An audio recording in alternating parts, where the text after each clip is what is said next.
To complete this section on the critical stakeholder management, we're going to do a quick walkthrough of Kotter's 8-step change model.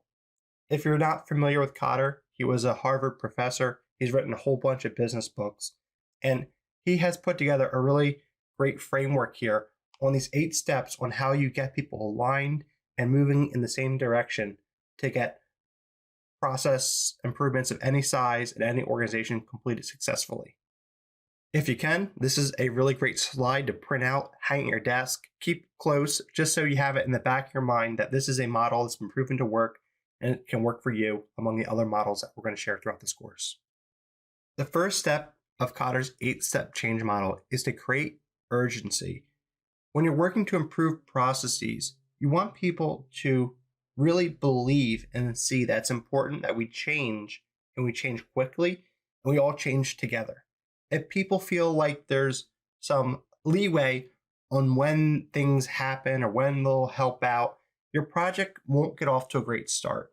You need people to believe that change needs to happen, and you need them to put a sense of urgency into responding to requests, to cooperation. You want to put this energy into the project that's going to carry you forward. That's step 1.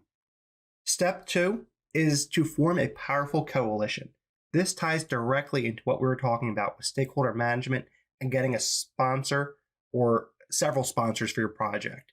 If you can put together the right people, the resources, and an incredible plan, no one's going to stand in the way of that, right? If you come in with a sense of urgency and you have this powerful coalition saying, we are going to do this, boy, you are setting yourself up with the right energy to move on to the next step.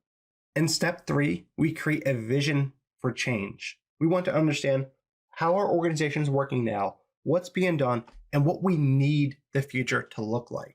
We need to start to create this project plan, this vision of what our organization does, how it does it, and why it's important that we do it in this way to succeed. If we just want to do things in one way because it's a nice to have, cool. But if we say this is imperative to our organization to being successful, to you have an incredible career here, that's going to inspire people and pull them together. That'll take us a step forward. In step 4, we build and we communicate that vision. We take it out of the leadership team and we share it across the organization.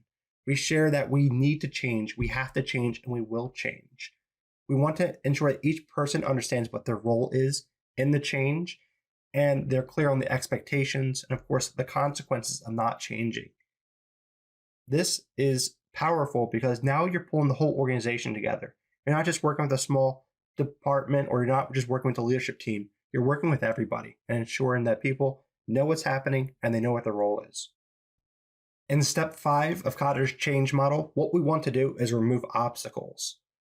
Reflecting back to our stakeholder management, if someone's standing in the way, you want to bring the full force of your project plan, your leadership, your support, your positive stakeholders, and help them learn why they need to change their behavior, or maybe leave the organization, or something's got to change, and they have to know that. You can't let one thing stop a whole project because of some unknown reason. You need to understand why people are resisting and help them help themselves, or have someone help them to get out of the way so the project can continue to move forward and succeed. In step 6, we start to create some short-term wins. We were talking earlier about what to look for a process improvement initiative, especially your first one. You want to look for things that are within your area of knowledge, things that you can do without too many bottlenecks or without too much time in between the start and the finish. You want to show that we can get one thing done, we can improve our results, and then we can build trust and further cooperation across the organization. That is why you want to look for the short-term wins and something you know is going to get done and done right.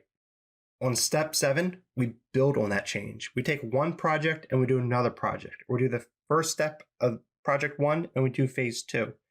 By showing that we know what we're doing and we're effective and we have a real method behind this, people are going to be able to support the whole process improvement program and then help turn it into a culture.